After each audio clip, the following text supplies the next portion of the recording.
Masyarakat pada hari Selasa 16 Mac 2021 telah mendengar pembentangan daripada Kementerian Belia dan Sukan mengenai permohonan untuk membenarkan kemasukan penonton ke stadium ataupun venue bagi kejohanan sukan seperti Liga Malaysia berserta dengan SOP yang dicadangkan sendiri oleh Kementerian Belia dan Sukan.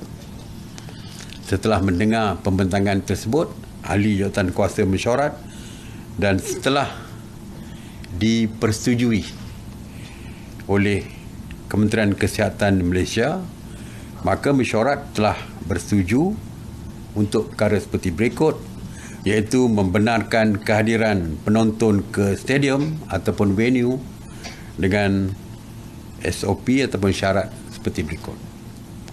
Yang pertama, di kawasan PKP bersyarat 10% kapasiti penonton atau 2,000 orang, mana-mana yang lebih rendah, dengan kawalan penyeliaan sepanjang masa. Yang kedua, di kawasan PKP pemulihan atau PKPP 25% kapasiti penonton atau 8,000 orang, mana-mana yang lebih rendah, dengan kawalan penyeliaan sepanjang masa. Walau bagaimanapun, semua penganjuran kejohanan dengan kehadiran penonton adalah tertakluk kepada kebenaran KBS, Kementerian Belia dan Sukan. Kebenaran ini akan mula berkuat kuasa pada 1 April 2021 dengan 2 perlawanan bola sepak dalam Liga Malaysia yang akan dibenarkan dahulu sebagai percubaan ataupun proof of concept untuk menilai keberkesanan protokol pengurusan penonton. Di samping itu, pihak KBS, MKN dan KKM akan turut memantau dan membuat penilaian pematuhan protokol yang telah ditetapkan, khususnya dalam aspek pergerakan, kemasukan dan penyuraian penonton semasa perlawanan tersebut nanti. Jadi kita akan buat percubaan dulu, kerana yang membimbangkan kita adalah sewaktu keluar dan masuk. Ya, masuk perlu beratur dan ada penjarakan sosial di antara penonton sewaktu beratur masuk.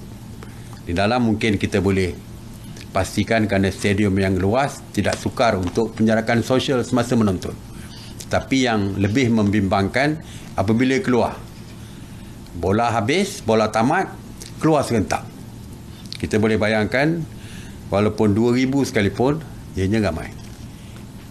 Kalau 8,000 lebih ramai lagi.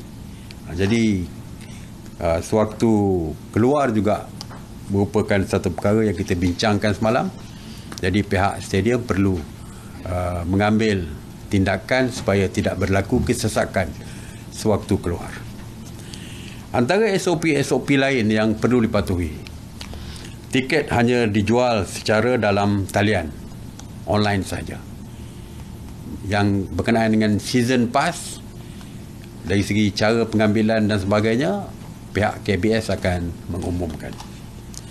Penjarakan fizikal minima antara penonton adalah 1.5 sehingga 2 meter. Operasi jualan, kita tahu di sekeliling stadium biasanya ada kedai-kedai, kedai makan, kedai sukan dan sebagainya. Hanya kedai-kedai yang sedia ada di stadium itu sahaja yang dibenarkan. Gerai-gerai dan baru dan sebagainya tidak dibenarkan.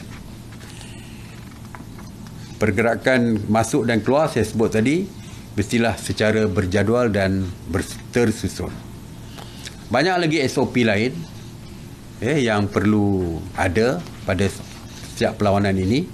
Ianya akan diumumkan oleh Kementerian Belia dan Sukan lebih detail lagi, dan kita juga, tuan-tuan juga boleh merujuk kepada laman web KBS dan juga MKN.